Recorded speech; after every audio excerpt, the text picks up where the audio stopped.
Many people know that eggs are highly nutritious, full of protein, calcium, and essential minerals. This is why millions of people eat eggs each day. However, what about their shells?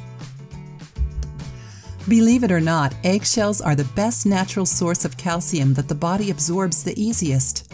The calcium is the exact same as the calcium found in human bones and teeth.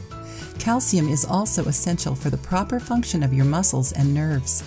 The human body has no issue absorbing the powder made by crushed eggshells, per a study done by the U.S. National Institute of Health. The eggshells also help to reduce cholesterol and blood pressure, as well as making bones strong. 1/2 of a tablespoon of eggshell powder gives your body 90% of the daily recommended amount of calcium, approximately 1,000 to 1,500 milligrams.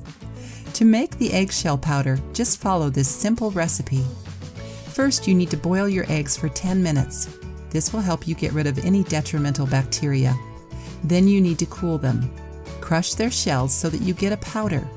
Make sure you keep the powder in a sterilized glass jar. This powder can be used as a calcium supplement or in addition to your smoothies and cereals. If you like the video, give it a thumbs up and share it with your friends. For more recipes and tips, subscribe to the channel.